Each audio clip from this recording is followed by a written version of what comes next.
I never imagined that the day I'd dreamed of since childhood would turn into the darkest moment of my life. Standing at the altar inside Savannah's beautiful Emerson Hill Chapel, I wore the custom-designed wedding gown I'd chosen months earlier, carefully altered to conceal my 4-month pregnancy. The afternoon sun filtered gently through stained glass windows, painting soft patterns across the white chrysanthemums that Lorraine, my soon-to-be mother-in-law, had so thoughtfully arranged. Every detail seemed perfect, exactly as I'd imagined. But perfection is fragile, shattered effortlessly by a few venomous words. When Reverend Mitchell's calm, authoritative voice echoed through the chapel, asking if anyone had objections to our marriage, I instinctively turned my gaze to Caleb. He stood handsome and poised, his dark tuxedo perfectly tailored, the familiar sparkle in his blue eyes promising a lifetime of love and devotion. Then it happened. A voice, sharp and unmistakably cold, cut through the sacred silence like a blade. The child she's carrying is not my son's.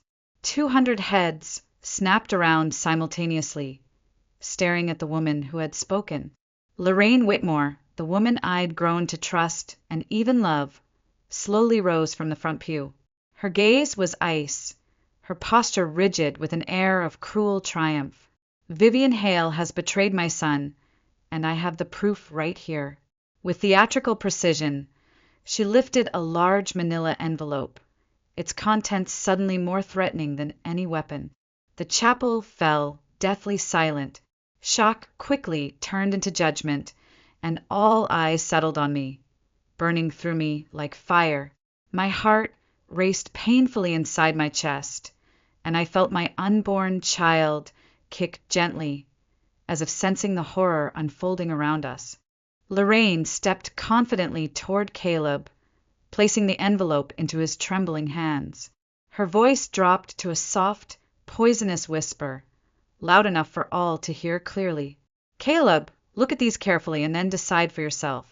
My fiancé, my best friend, the man I'd loved wholeheartedly for 5 incredible years, pulled the documents free.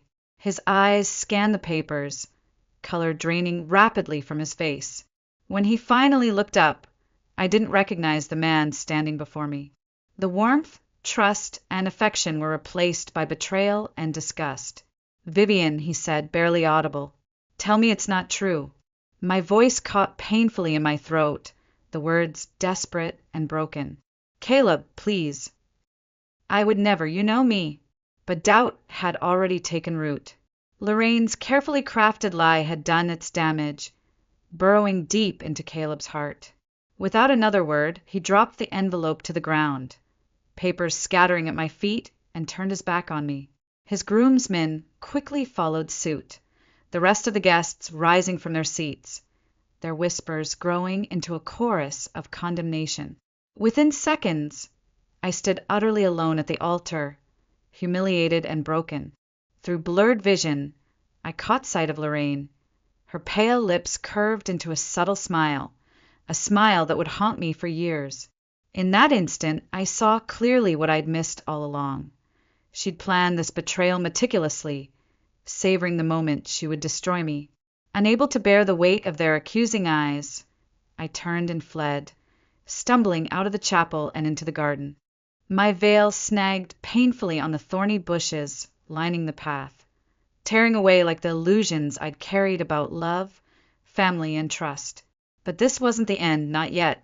As my world fell apart around me, something new took root deep within my heart. 2 promises were born in that garden. First, I vowed to my unborn child that no matter what happened, I would protect and cherish them with every fiber of my being. And second, I swore to myself that someday, somehow, Lorraine would pay dearly for the lies that destroyed my happiness. My name is Vivian Hale, and this is the story of my revenge. If I'm being honest, our love story began in the most ordinary yet magical way possible, at an art gala in downtown Savannah on a cool September evening. I'd just launched a new digital marketing campaign for a local charity, and after weeks of sleepless nights, deadlines, and countless cups of coffee, I'd almost skipped the gala altogether. But something pulled me there, fate, perhaps, or the hand of destiny guiding me toward Caleb Whitmore. He stood near the balcony overlooking the Savannah River, his posture relaxed, exuding quiet confidence. His dark hair caught the dim lights, and his laughter drifted effortlessly through the elegant crowd. When our eyes met, something shifted in me, something powerful and unfamiliar. "Beautiful night, isn't it?" he asked as I stepped closer, his voice deep and gentle. "It is," I replied, suddenly aware of my own racing heartbeat, "though I'd argue it's more stunning inside than out." He chuckled softly, extending his hand. "Caleb Whitmore." "Vivian Hale," I said, slipping my hand into his firm, warm grip. And from that simple handshake, my world changed forever. Our relationship bloomed swiftly but naturally. Caleb was unlike anyone I'd ever met. Kind-hearted, ambitious, genuine. He was an architect by profession, designing breathtaking buildings across Georgia, his creativity matching my passion for storytelling and digital strategy. Our worlds blended seamlessly, fueled by shared dreams and whispered conversations under southern stars. Within a few months, we became inseparable, sharing Sunday brunches at charming cafes, spontaneous trips to nearby beaches, and endless late-night talks on the porch of his family's historic Savannah home. Soon, he introduced me to Lorraine, his mother, the woman who would later bring devastation crashing into our lives. Initially, Lorraine was warm and inviting.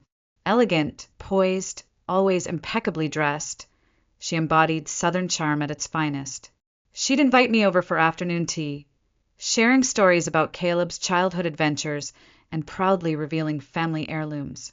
Over the months, I genuinely believed we'd formed a bond, a friendship grounded in mutual respect and affection.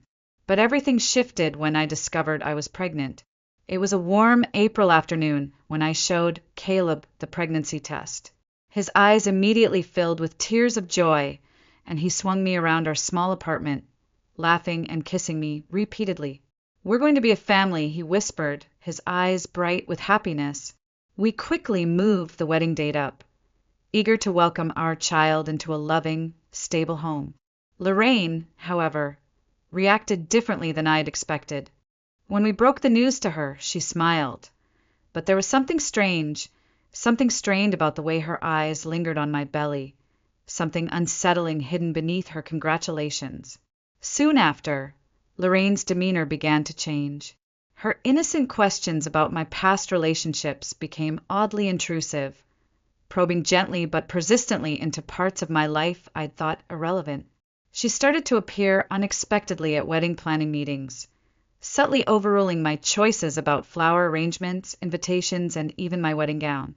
At first, I rationalized her behavior, attributing it to the anxiety of becoming a grandmother for the first time or simple wedding stress. But looking back now, I realize I missed every red flag, every subtle hint that she was orchestrating something far darker than I could ever have imagined. In the weeks leading up to our wedding day, Lorraine's involvement intensified. She insisted on overseeing every detail, from the seating arrangements to the exact wording of the vows, carefully cataloging every aspect of our lives. At the time, I saw only a caring mother-in-law eager to ensure a perfect day. Little did I know, she was meticulously gathering every piece of information necessary to shatter my future at precisely the right moment. As I look back, haunted by what I failed to see, I understand that love can blind us, even to dangers that lie hidden in plain sight. Lorraine's intentions had always been there, carefully masked behind warm smiles and elegant Southern charm. And on my wedding day, her carefully concealed venom was finally unleashed, destroying everything I'd built in an instant. But Lorraine had underestimated one thing: my willingness to rise from the ashes and fight back. After the wedding day disaster, my life became a whirlwind of pain, whispers, and stares. Savannah's social circles thrived on gossip, and I'd become their latest scandal, the pregnant bride abandoned at the altar, labeled a liar and adulteress overnight. I secluded myself inside my parents' modest home just outside the city limits, hiding from curious eyes and judgmental glances. My wedding gown hung abandoned in the closet, stained at the hem from that humiliating escape through the chapel garden. Each night, as darkness blanketed Savannah, memories of Lorraine's cruel smile and Caleb's cold, empty gaze haunted my dreams. Weeks passed, blurring together into one continuous nightmare. I lost count of how many times I woke up praying it had all been a terrible dream, only to feel my growing belly and realize, once again, this was my painful reality. My parents, God bless them, did everything they could to comfort me. My father, a retired high school art teacher, transformed his beloved study into a nursery, painting the walls a gentle shade of sage green, a color he called the color of new beginnings. He meticulously painted tiny birds along the nursery walls, whispering quietly, "Birds are symbols of freedom, Vivian. One day, you'll feel that freedom again." My mother spent her evenings knitting blankets and tiny sweaters, filling our home with warmth and comfort. Even in my darkest hours, their love was an anchor, reminding me that my life, and my child's, still held meaning, despite Lorraine's efforts to destroy it. Determined to rebuild, I reached out to my former boss at Hale & Rise, the digital marketing firm I'd reluctantly left months earlier at Caleb's insistence. With trembling hands, I dialed Sandra Hale's number, hoping for a lifeline to regain some dignity and independence. When Sandra answered, her voice was gentle yet firm. "Vivian, we've missed your brilliance around here. Actually, I've been hoping you'd call. We're launching a new division, digital storytelling and strategic branding. You'd be perfect to lead it." For the first time in weeks, I felt a spark of hope ignite within me.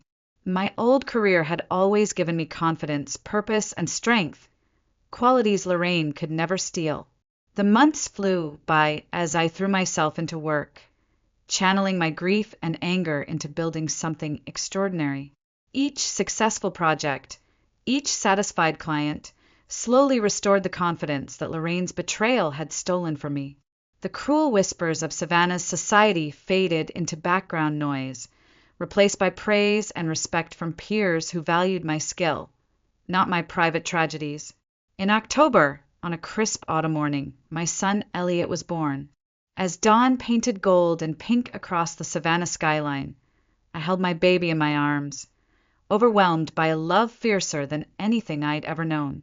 His tiny fingers wrapped around mine, his eyes wide and curious, as if recognizing instantly how deeply he was loved. Holding Elliot, I made another vow, a promise born from the protective heart of a mother who'd known unbearable pain. He would never suffer because of Lorraine's lies or Caleb's weakness.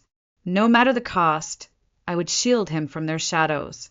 But promises are easier spoken than kept.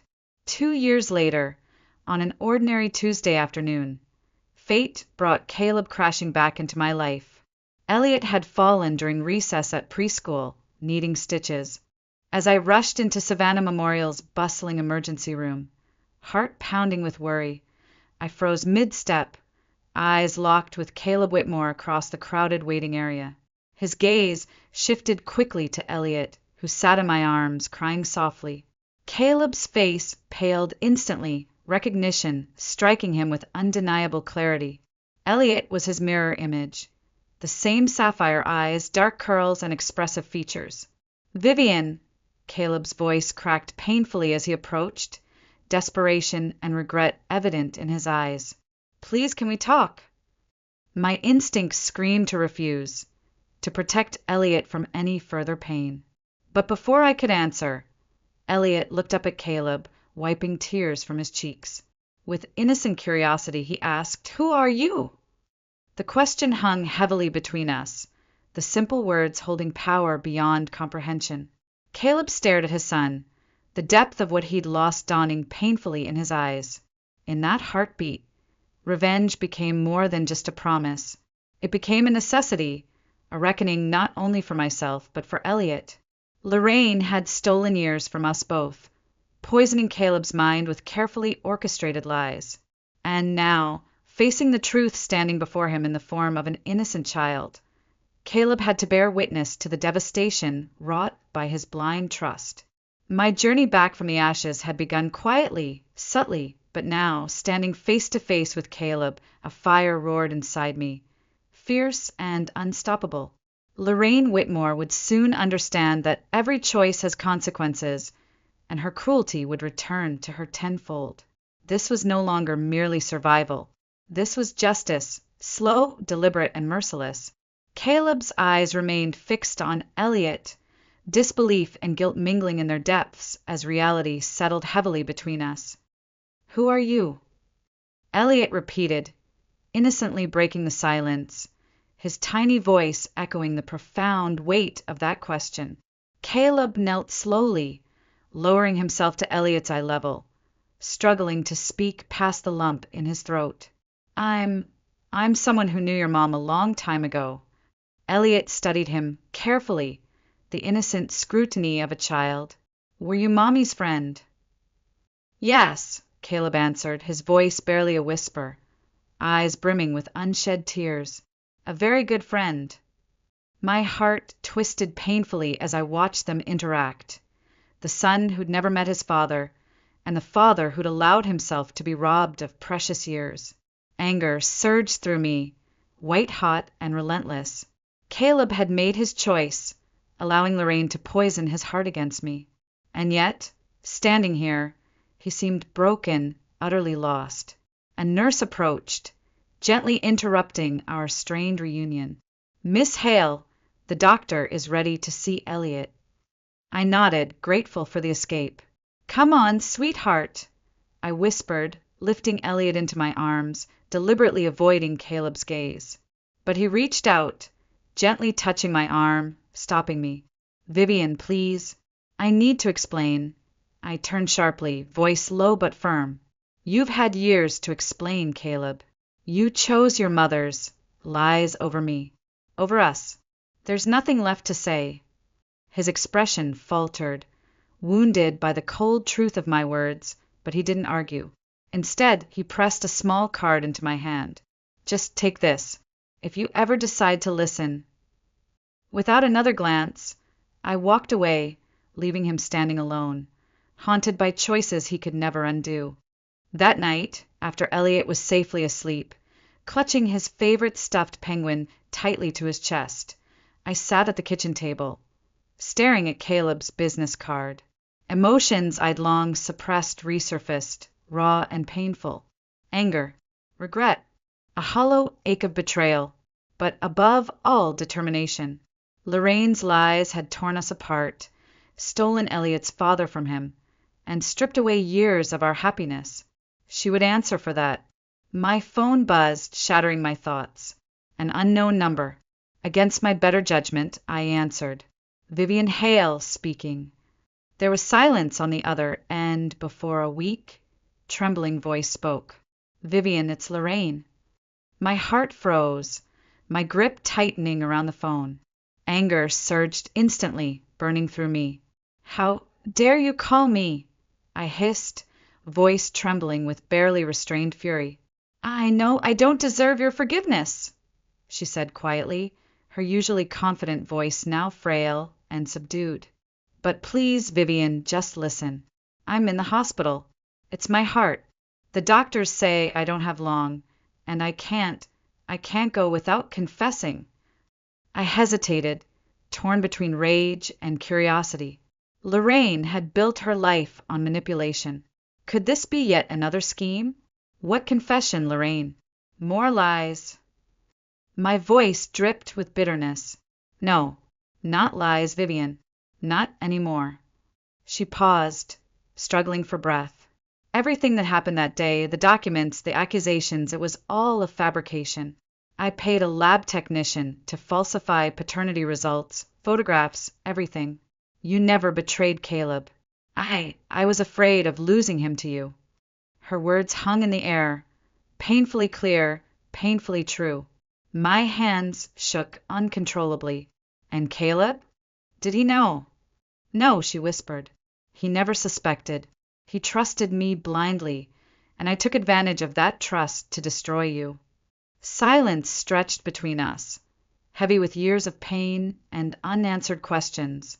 Finally, she spoke again, voice weak. I've written everything down, names, dates, payments. It's notarized. Caleb has a copy. Vivian, I know I can never undo what I've done. But please, let Elliot know the truth one day. Don't let him think his father willingly abandoned him. Tears blurred my vision, anger mingling with relief, grief, and vindication. Lorraine, why now? Why confess after all these years? Her answer was quiet, defeated. Because facing death teaches you clarity. I've lost Caleb already. I don't want to lose my grandson too, even if he never forgives me. He deserves the truth. You both do. I sat back, overwhelmed. I won't promise forgiveness. Not for myself, anyway. But I promise Elliot will know exactly what happened. Thank you, Lorraine whispered, voice fading. It's more than I deserve. After hanging up, I stared out into the night, the lights of Savannah glowing softly. Lorraine's confession had opened wounds deeper than before, but it had also given me the strength I needed. She'd finally shown weakness, vulnerability, a crack in her carefully constructed armor, and I intended to break that armor apart, piece by painful piece, because Lorraine Whitmore's confession didn't erase her sins, and forgiveness wasn't mine to give. But justice, true merciless justice, was mine to claim. Lorraine's confession haunted me through sleepless nights, echoing relentlessly until it solidified into a single thought: revenge.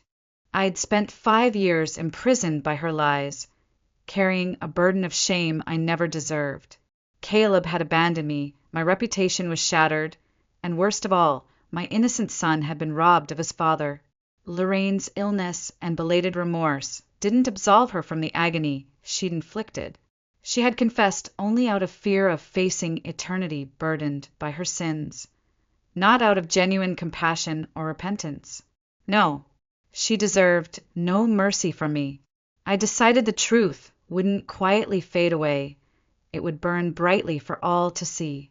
My plan formed quickly, guided by years of suppressed rage and sharpened by the clarity Lorraine's confession provided. I gathered every detail of her scheme, her signed confession, bank records of payments to the lab technician, emails detailing her manipulation. Every damning piece of evidence was carefully archived, ready to unleash at the perfect moment. But revenge, true revenge, isn't about immediate destruction. It's about timing, precision, and impact. 2 weeks later, Caleb showed up at my office unexpectedly. I hesitated briefly, then invited him in. He looked exhausted, dark circles etched beneath his eyes, shoulders burdened by guilt. I'm not expecting your forgiveness, he began softly, but I need you to know the truth. I never stopped loving you. Not for 1 minute. Lorraine was my mother, and I trusted her blindly. I was weak, Vivian. I failed you both. His voice shook, and I saw sincerity mingled with pain in his eyes. Part of me softened, but the stronger part remained guarded. You abandoned me, Caleb, I said quietly, my voice steady but cold. I spent years enduring whispers, stares, humiliation. Elliot grew up without his father because of your blind trust. He looked down, ashamed. I'll spend my life trying to make amends, if you'll let me. I studied him carefully, realizing this was the opening I needed. Caleb's regret could serve my plan perfectly.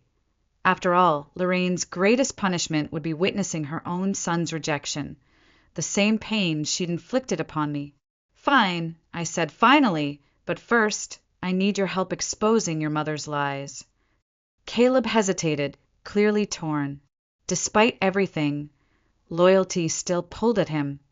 But slowly, determination replaced doubt. Whatever you need, Vivian. I owe it to you and to Elliot. Over the next days, we meticulously prepared our revenge. Caleb publicly cut all financial and social ties with Lorraine, distancing himself from her carefully crafted Savannah social circle. Questions quickly arose among their influential acquaintances, questions Lorraine desperately tried to suppress. Soon, Invitations stopped arriving at Lorraine's doorstep. Her cherished social status began to crumble, her once impeccable reputation stained with whispers of uncertainty. For a woman whose entire identity depended on control and influence, losing respect from Savannah's elite was devastating. Yet this was merely the first blow. Exactly 1 month after Lorraine's confession, Savannah hosted its annual gala, the same event where Caleb and I had first met. Everyone who mattered was present. Lorraine, despite declining health, appeared determined to maintain the illusion of composure. Caleb and I arrived together, heads held high. Whispers erupted instantly as we entered arm in arm, confident, unapologetic. Lorraine's face paled visibly, her perfectly crafted mask slipping momentarily. We made our way directly to her table. Caleb's voice remained steady, echoing across the stunned silence. "Mother, you've lied and manipulated long enough.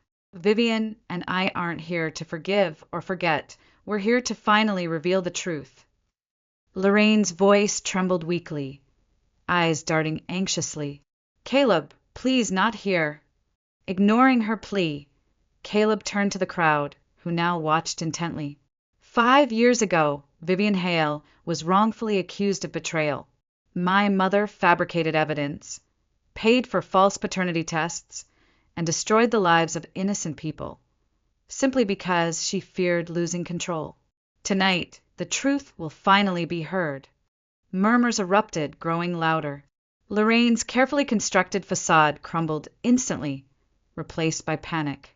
I stepped forward, handing Caleb the notarized confession. He lifted it high for everyone to see, his voice clear, unwavering. "This confession details every lie Lorraine Whitmore told, every act of deception. This ends now."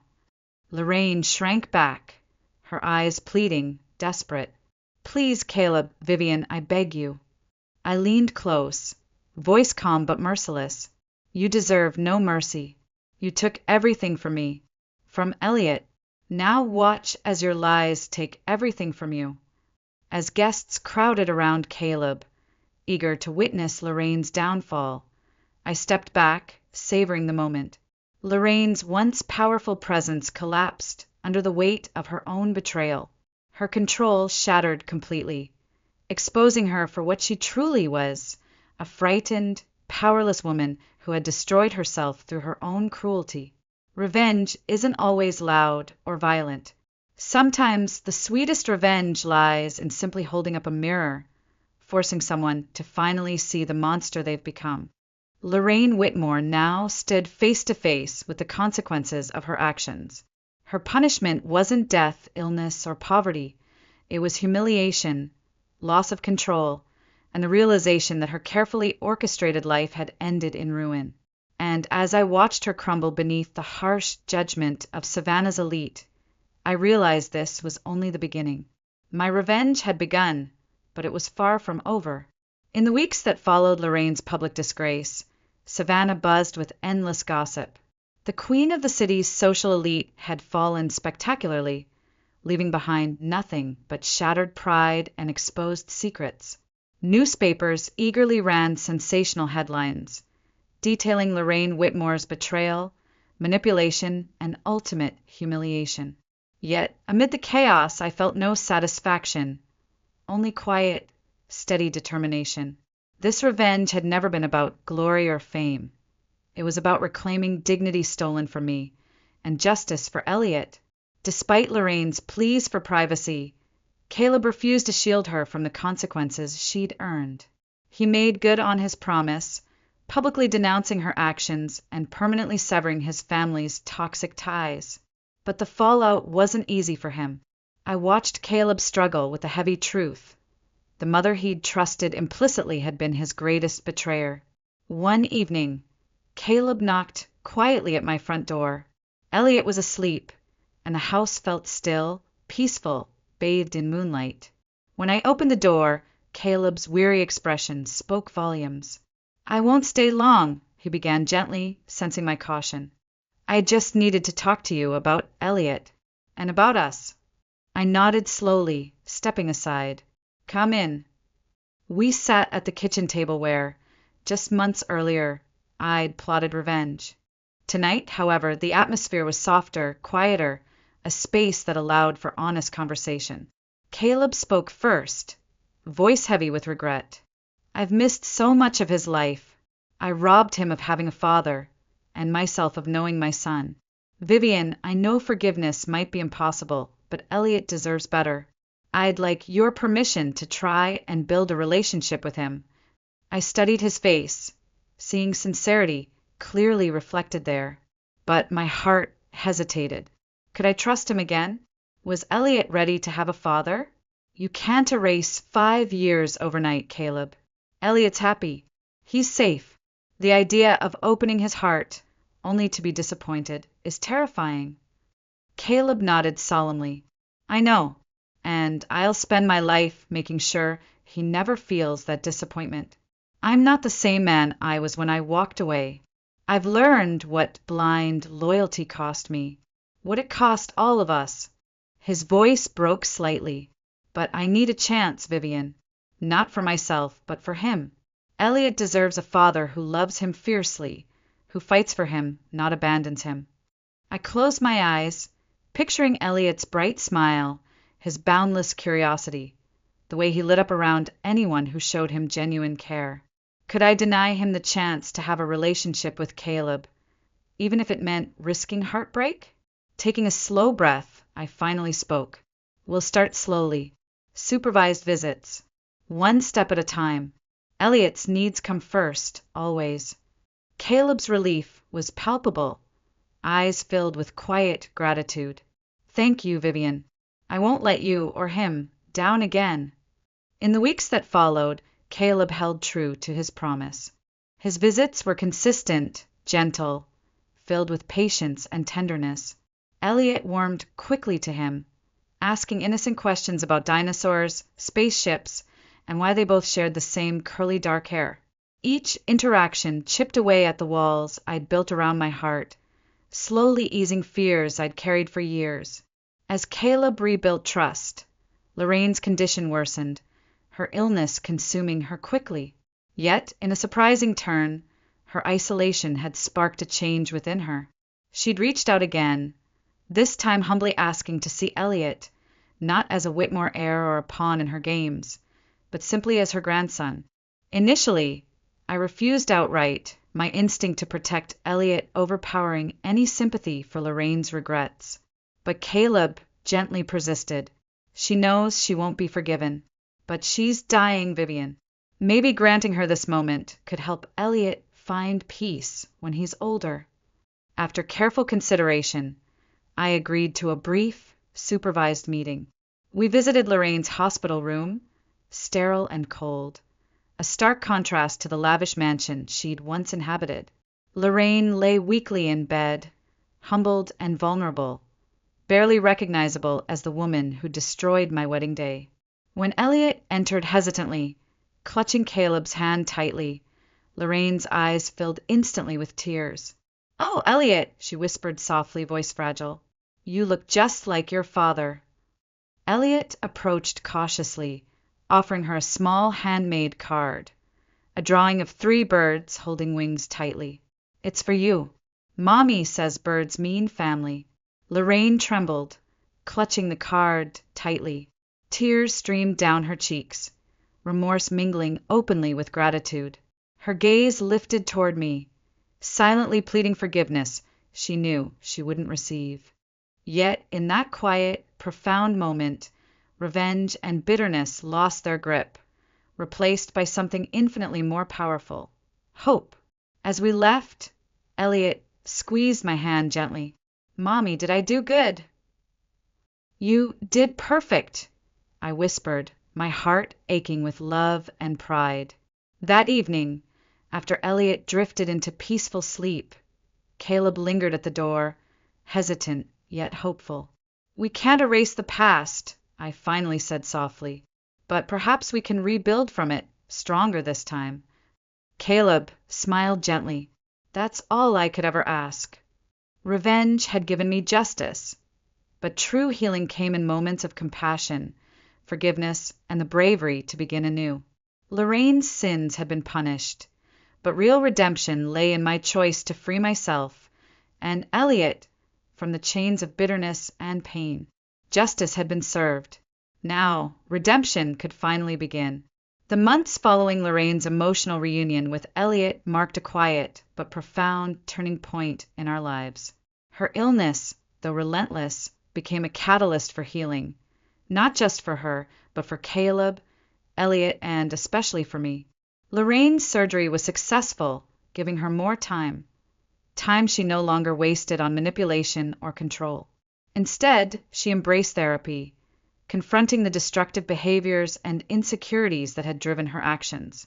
She would never reclaim her old status or influence, but I sensed something more meaningful emerging from her new humility, genuine remorse. Gradually, Lorraine rebuilt trust, not through words, but through tangible actions. She insisted on funding Elliot's education, her intentions clear. This wasn't an attempt to buy forgiveness, but a genuine step toward making amends. Caleb, initially skeptical, recognized the sincerity behind his mother's gestures. Even I had to admit, cautiously, that Lorraine's transformation seemed authentic. Meanwhile, Caleb and Elliot bonded effortlessly. Saturday afternoons were soon filled with soccer practices, fishing trips, and visits to museums. Caleb's steady, unwavering presence became a source of stability Elliot thrived on. And though cautious at first, I found myself warming to Caleb's genuine devotion to our son. One sunny afternoon, Caleb invited us to his home, a place I'd once known intimately, but had avoided since the wedding disaster.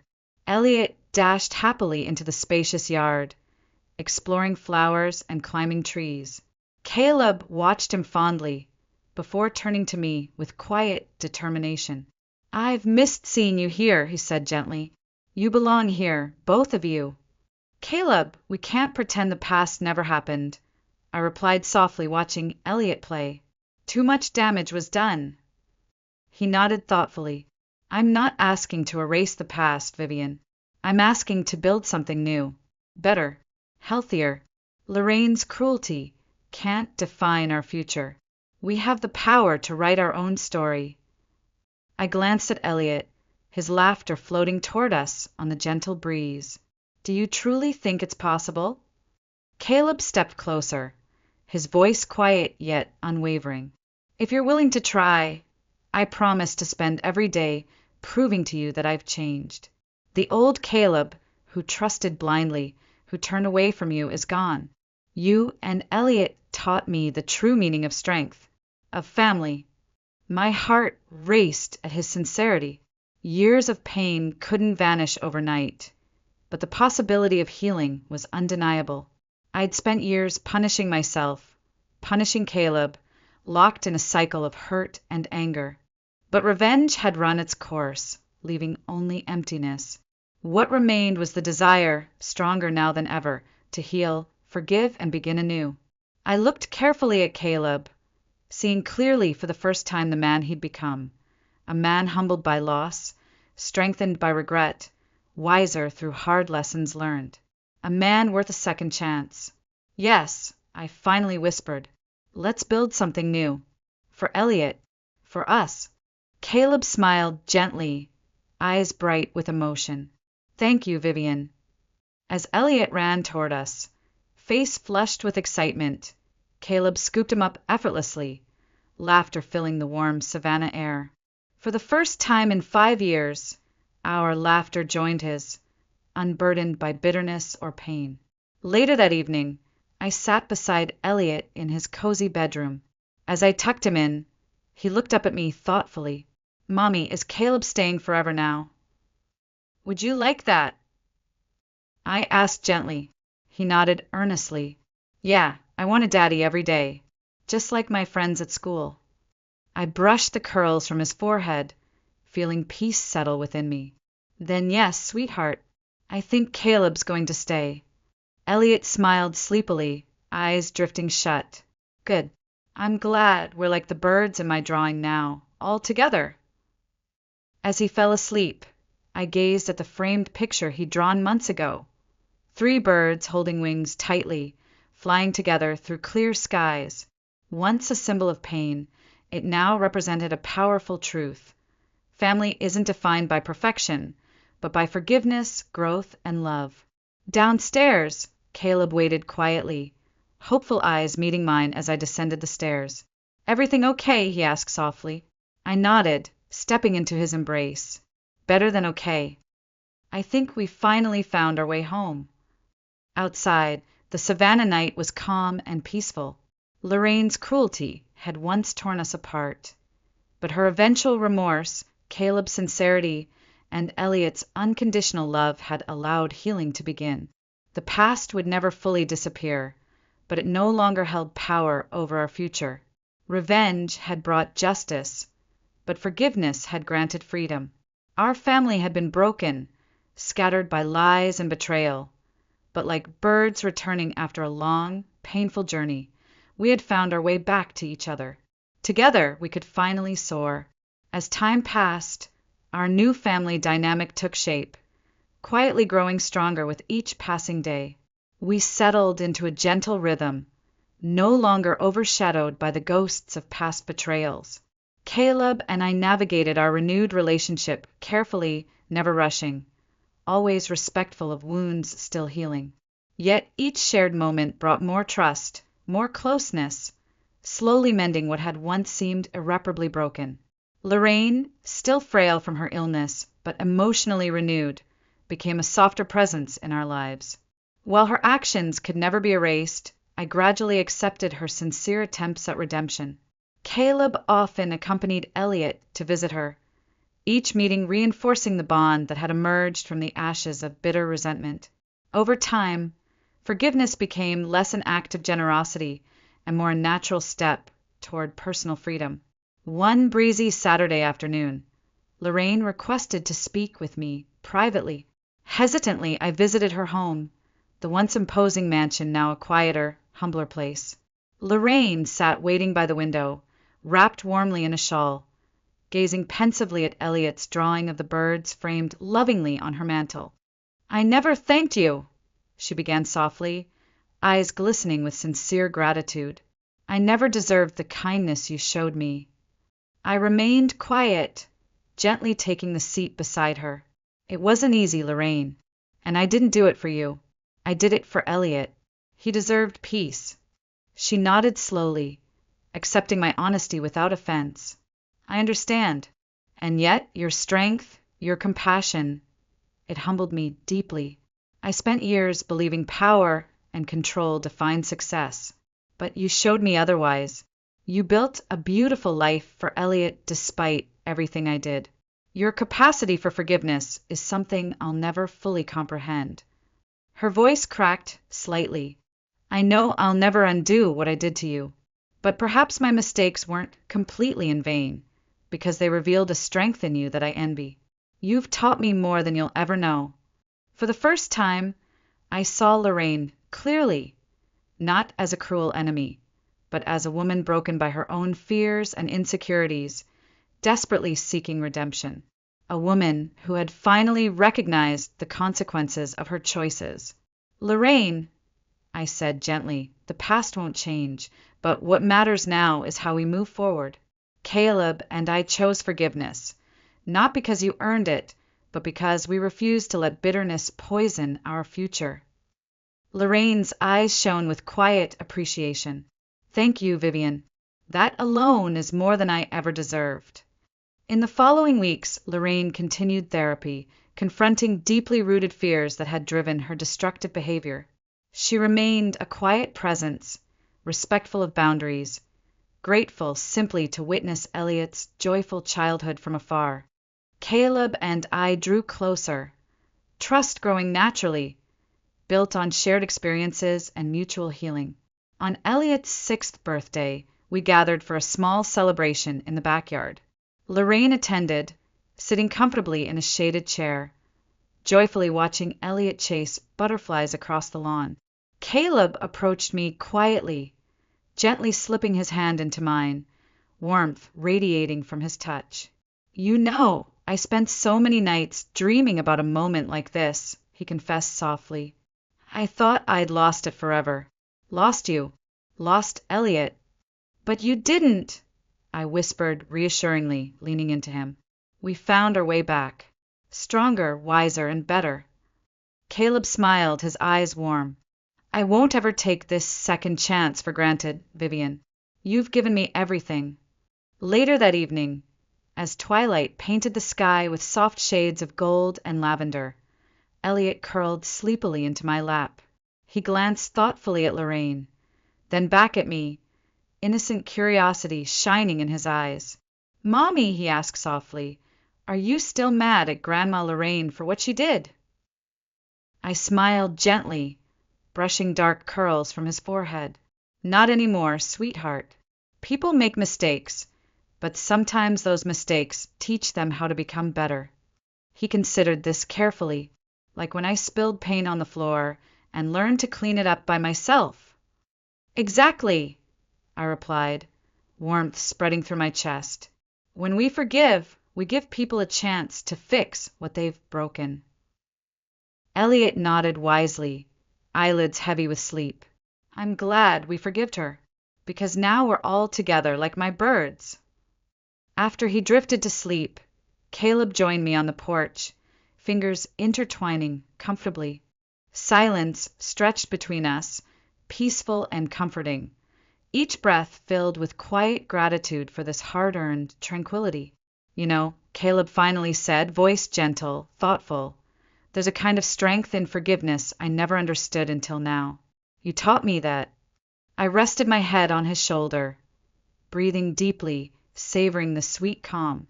Forgiveness freed us all.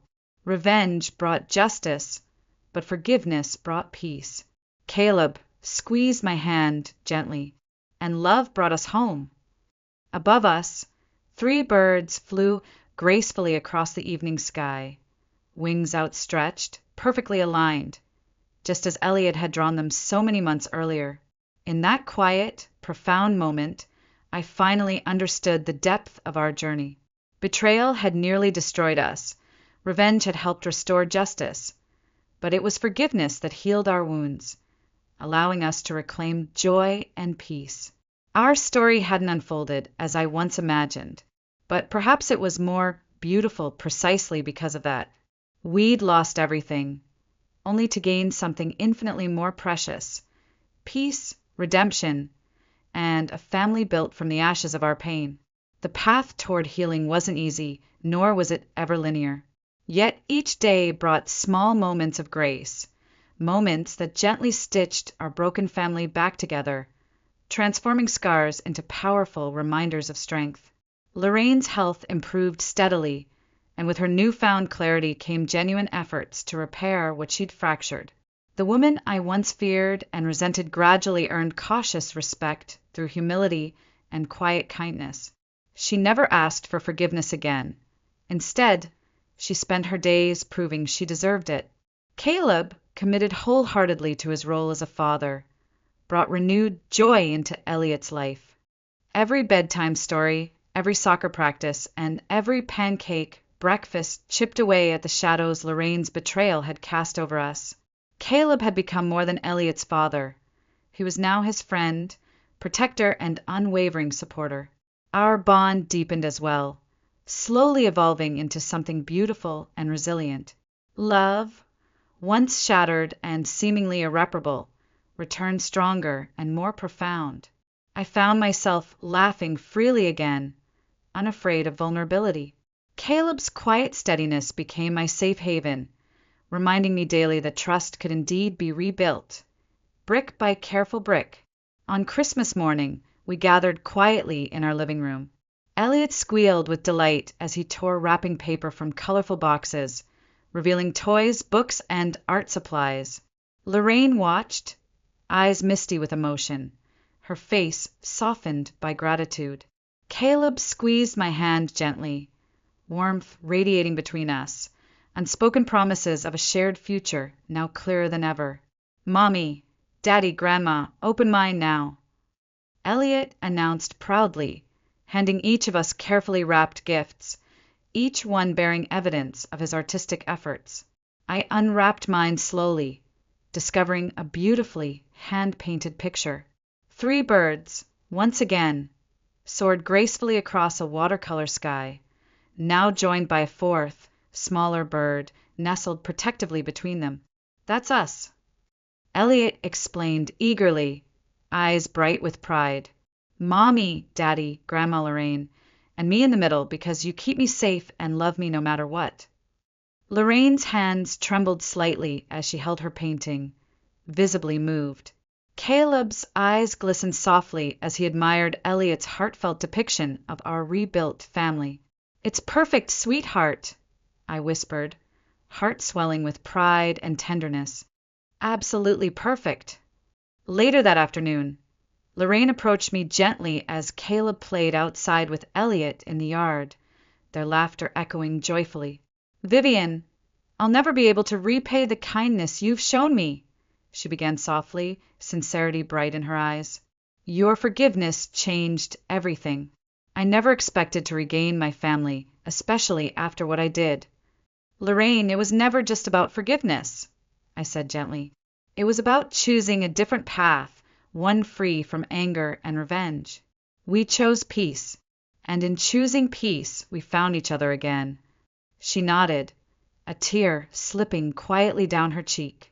You've given me something precious, a second chance, and I promise I'll never waste it.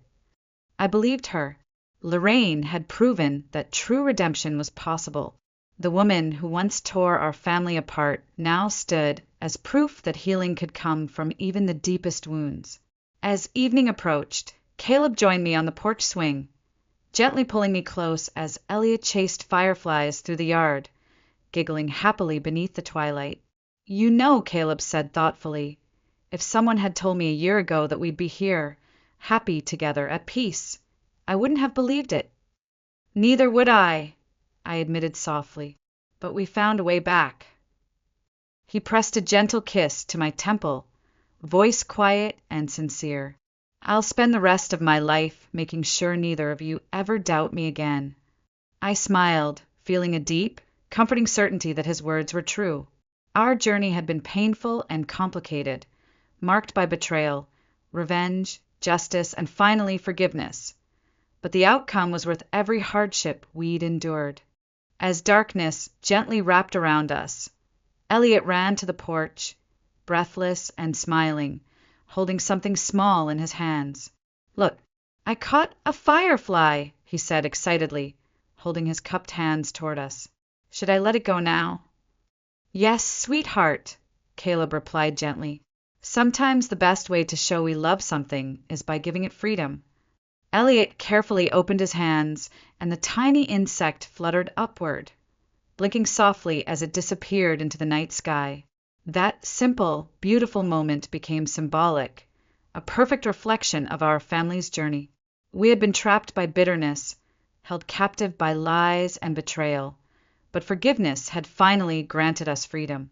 Together, we'd risen from ashes, stronger and more connected than ever before. Our family had indeed been reborn, guided by compassion, anchored by love, and illuminated by forgiveness. There's a moment, quiet and unexpected, when you realize your story has changed. Not ended, not paused, but shifted. The pain no longer defines you. The past, though unforgettable, no longer has power over your future. And that moment feels like peace. For me, that moment came on an ordinary spring morning. Elliot was standing in front of his kindergarten class, proudly holding up his family tree project. His drawing was colorful, imperfect, full of charm. Stick figures labeled Mommy, Daddy, Grandma Lorraine, and himself, each with wild hair and wide smiles. Above them, 3 birds flew together, holding wings just like always. He cleared his throat, as seriously as a 6-year-old could, and began his presentation. This is my family. They're not perfect, but they love each other a lot, and that's all you really need. Simple. Pure. True. I looked over at Caleb, sitting beside me in the tiny plastic chairs that only schools seem to have. His hand found mine under the table. He didn't look at me, but I could see the pride in his eyes, the way his thumb gently traced circles over my knuckles. The same gesture he used to do years ago when we first fell in love told me everything I needed to know. We had made it, not because the pain disappeared, but because we chose to grow through it, not around it. After the class presentations, Elliot ran to us, arms outstretched. Caleb scooped him up, spinning him gently while Elliot laughed in that wholehearted, belly-deep way children do when they feel safe. Lorraine was waiting outside the school gates, cane in hand, her posture more frail these days, but her spirit stronger than ever. When Elliot ran to her, she opened her arms without hesitation, embracing him with all the gentleness she once withheld.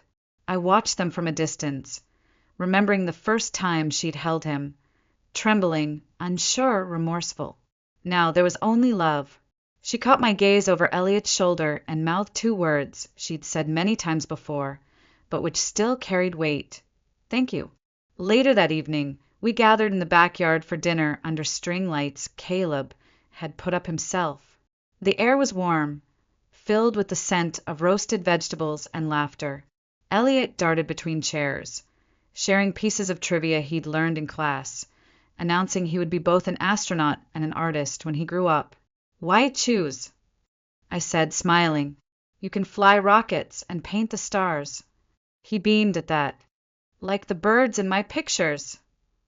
The framed artwork still hung in our hallway, the original 3 birds drawing and now several newer ones, each evolving, each more hopeful. One even had 5 birds, added just a few weeks ago after Elliot's cousin was born. This one's for our whole family, he'd told me, because it keeps growing when we take care of it. And he was right. Family isn't always about blood. It's about the people who show up, who take responsibility, who choose love, even after it's been tested. Caleb and I had once thought our story ended at that ruined altar. But in truth, that was only where it began. The wedding that never was became the catalyst for everything that followed, for transformation, healing, and the creation of something far more real than perfection. We never remarried officially, not because we didn't believe in the commitment, but because we realized the paperwork didn't matter. What mattered was how we showed up every day, with honesty, grace, and the courage to keep choosing each other. And we did. When I tuck Elliot in at night now, he always asks the same question. Are the birds still flying together? I always answer the same way, without hesitation. Yes, sweetheart, they are, and they always will. Because love doesn't always follow a straight line. Sometimes it takes the long way home. But when it's real, it always finds its way back. And this time we're flying together. For good.